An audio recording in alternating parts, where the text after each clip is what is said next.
तो भारतीय बाजार खरीदारी के साथ कामकाज करते हुए 24,926 के जोन में भी इंडेक्स ट्रेड कर रहा है। ऑलमोस्ट 25,000 के आसपास इंडेक्स की कामकाज करते हुए दिखाई पड़ सकते हैं। एक अच्छी तेजी मार्केट्स के अंदर बरकरार है।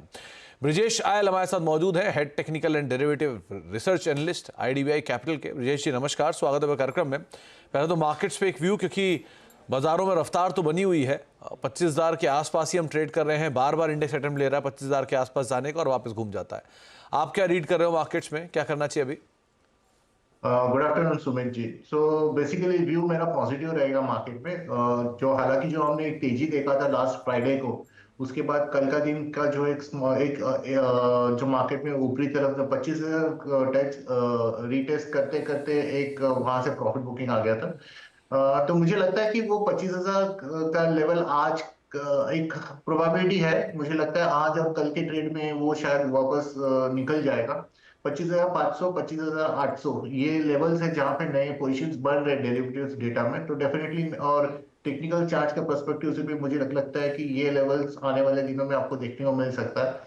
अभी जो रिसेंटली हम अटक रहे सिर्फ बैंक निफ्टी की वजह से, जो कि अभी कल उसका वीकली एक्सपायरी है और मंथली एक्सपायरी भी है। 52,000 का एक हर्डल है बैंक निफ्टी में। But then HDFC bank, Axis bank जो हालांकि एक्सिस जो हालांकि ऑलरेडी गिर चुका है, तो मुझे लगता है यहाँ पे थोड़ा बाउंस आने की उम्मीद है। ICICI बैंक भी थोड़ा सा तेजी थोड़ा सा स्ट्रेंथ दिखाई दे रहा है। मेरा ये मानना है कि बैंक निफ्टी भी आज और कल के दिन में 52,000 का एक जो छोटा रेजिस्टेंस है वो निकल जाएगा। और ये जैसे ही ये ट्रिगर आ जाता है, मुझे लगता है कि एक नया तेजी अपने को निफ्टी और बैंक निफ्टी दोनों में हमें देखने को मिल सकता है। तो निफ्टी बैंक निफ्टी दोनों में ही बायस पॉजिटिव है। तेजी के साथ ही आप अपनी पोजीशंस को लॉन्ग साइड पे एटलीस्ट रखिएगा, और स्पेशली हैवी वेट बैंक्स के दम पर शायद निफ्टी बैंक चलता हुआ और दिखाई पड़ सकता है। ब्रिजेश सर, अब इंडिविजुअल स्टॉक्स कहां पर आप लॉन्ग हो, कोई शॉर्ट कॉल? इंडेक्स की अगर बात करेगा तो मुझे लगता है कि भारतीय एयरटेल पे हमें ध्यान देना चाहिए। भारतीय एयरटेल पे हालांकि एक फ्राइडे के सेशन में काफी अच्छा एक ब्रेकआउट आया था, उसके बाद अभी मार्केट करेक्ट कर वो पर्टिकुलर स्टॉक करेक्ट कर रहा है। सो अगर ये हैवी वेट्स में अगर मुझे लेना अपॉर्चुनिटी तो मैं भारतीय में लूंगा। जो मेरा स्टॉप लॉस है यहाँ से 20-25 पे नीचे 1450 के आसपास मेरा स्टॉप लॉस रहेगा, और मैं ऊपर साढ़े 1,500 के आसपास भारतीय एयरटेल में एक ट्रेडिंग अपॉर्चुनिटी देख रहा हूँ। और एक फ्रंट लाइन के पैक में टाटा पावर में भी काफी अच्छा फॉर्मेशन मिला है। 450 के ऊपर पोजीशन, नए पोजीशन बनते हुए नजर आ रहे हैं। तो टाटा पावर पे भी हमें ध्यान रखना चाहिए। मुझे लगता है टाटा पावर ये पूरे एक्सपायरी में हमें एक फ्रेश 50 पॉइंट्स का एक नया मूव दे सकता है। तो फ्रंट लाइन में भारतीय एयरटेल और टाटा पावर, और मिड कैप में अगर बात करें तो KNR कंस्ट्रक्शन एक स्टॉक है जहाँ पे काफी अच्छा मोमेंटम बनता हुआ नजर आ रहा है। 402 के करीब करीब ये ट्रेड कर रहा है। 15 पॉइंट का रिस्क होगा, और ऊपर में करीब करीब 450 तक का एक मूव मुझे केनर कंस्ट्रक्शन में दिखाई देता है। तो KNR कंस्ट्रक्शन मिड कैप में 401 402 पे कामकाज कर रहा है 415 के टारगेट्स के लिए। भारतीय एयरटेल और टाटा पावर फ्रंटलाइन इंडेक्स में, इन दोनों के ऊपर आप नजर बना कर रख सकते हैं। यहाँ पर भी आप लॉन्ग साइड पे जा सकते हैं। विजय सर मान रहे कि शायद यहाँ पर भी वापस तेजी थोड़ी सी लौटते हुए दिखाई पड़ सकती है। आगे बातचीत करूंगा ब्रिजेश सर से, लेकिन एक और खास मेहमान मौजूद है हमारे साथ। इंडियन बैंक के तिमाही नतीजे अच्छे रहे हैं। पहले तिमाही में बैंक का मुनाफा 41% बढ़ा है। NII में 8.25% का उछाल आया है। एसेट क्वालिटी में भी सुधार देखने को मिला है। बैंक के नंबर से बातचीत करने के लिए हमारे साथ इंडियन बैंक के MD और CEO शांतिलाल जैन सर मौजूद हैं। जैन सर नमस्कार, स्वागत है कार्यक्रम में। पहले तो सर, नंबर्स के लिहाज से एसेट क्वालिटी की परफॉर्मेंस यहाँ तक तो स्टेबल है। गोइंग फॉरवर्ड की सिचुएशन कैसी देख रहे हैं? और दूसरा, Q1 के नंबर्स के अंदर हमने एक ट्रेंड चेक किया है कि डिपॉजिट की ग्रोथ थोड़ी सी स्लो रही है कंपेरेटिवली पूरे सेक्टर में, और लोन ग्रोथ ज़्यादा बेटर रही है। सो आपने क्या नंबर्स देखे Q1 में, और एसेट क्वालिटी को लेके क्या आउटलुक? बहुत बहुत धन्यवाद आपको। पहला, हमारा जो बिजनेस ग्रो हुआ है 11% की दर से ग्रो हुआ है। इसमें डिपॉजिट हमारा 10% की दर से ग्रो करा है पहले क्वार्टर में। उसमें से कासा 6% और एडवांसेस 12%। और एडवांसेस के अंदर रिटेल जो है, इसको रैम बोलते हैं, रिटेल एग्री और MSME, वो 13% की दर से ग्रो करा है।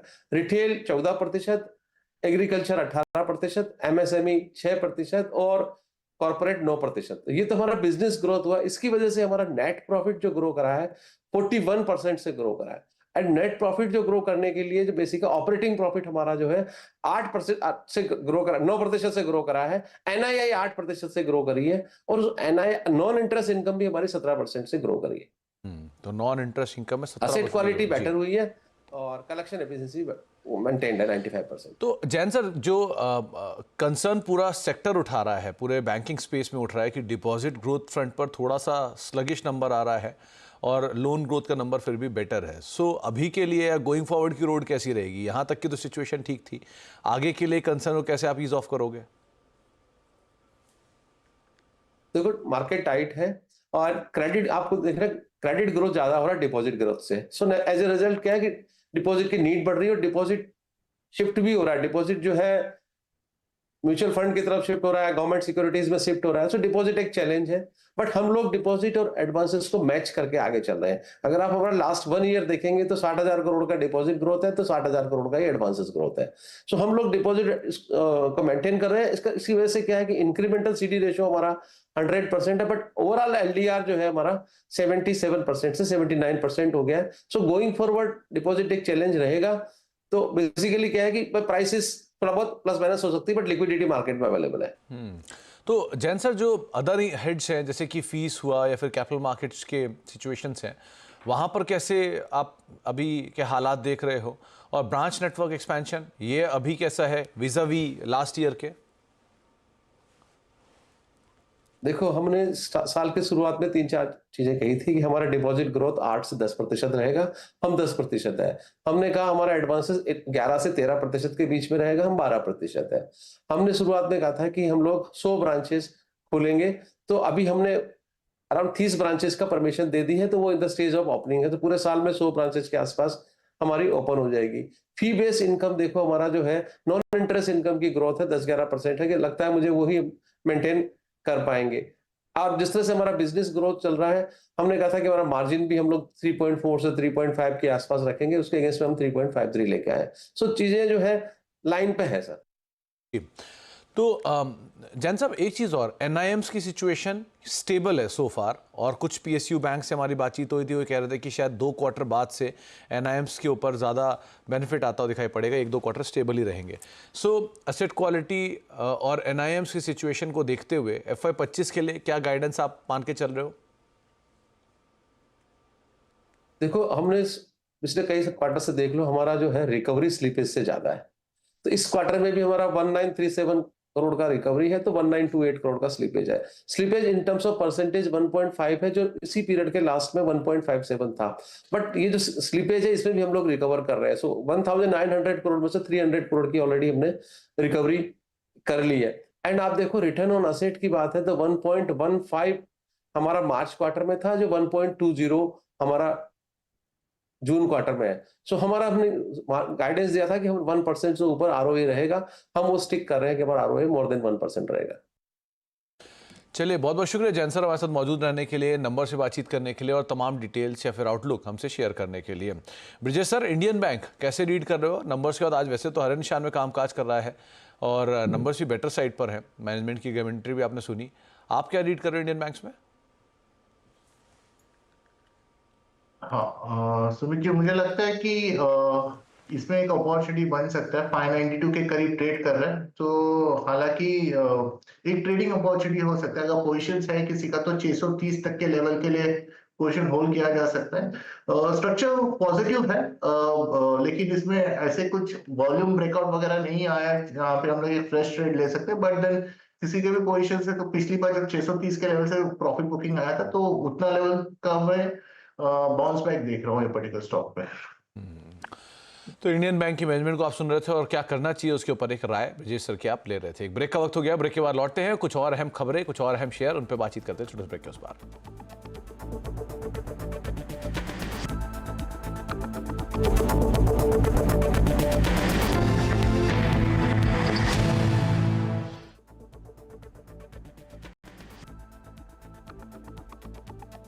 Mongia Steel. आप देख रहे हैं मीडिया मंत्रा और करीब करीब 24,940 अभी इंडेक्स कामकाज कर रहा है। कुछ देर पहले इंडेक्स ने 24,960 के आसपास के लेवल्स भी दिखाए थे। सो बार बार एक स्पाइक आता है जो कि इंडेक्स को 25,000 के करीब लेके जाता है और फिर वापस इंडेक्स उसी रेंज में अंदर आ जाता है। लेकिन बजट के बाद पीएम मोदी का विकसित भारत को लेकर इंडस्ट्री संगठन सीआईआई के साथ आज मंथन हुआ। इसमें पीएम मोदी ने कहा कि पूरी दुनिया की नज़र भारत पर है। देश की इकोनॉमी 8% ग्रोथ की रफ्तार से आगे बढ़ रही है। उन्होंने ये भी कहा कि भारत तेजी से नए सेक्टर पर काम कर रहा है। उन्होंने वेल्थ क्रिएटर को देश की सबसे बड़ी ताकत भी बताया। मैं इंडस्ट्री को, भारत के प्राइवेट सेक्टर को भी विकसित भारत बनाने का एक सशक्त माध्यम मानता हूं। मैं आप जैसे साथियों को, वेल्थ क्रिएटर्स को भारत की ग्रोथ स्टोरी का प्रमुख ड्राइविंग फोर्स मानता हूं और मैं लाल किले से भी गर्व के साथ इसका जिक्र करने में संकोच नहीं करता हूं। साथियों, पूरी दुनिया की नजर आज भारत पर है, आप सब पर है। तो प्रधानमंत्री मोदी ने और क्या क्या कहा सीआईआई के इवेंट में और इसके क्या मायने रखे जाएं, इन सब पर बातचीत कर लेते हैं। लक्ष्मण जी हमारे साथ मौजूद भी हैं।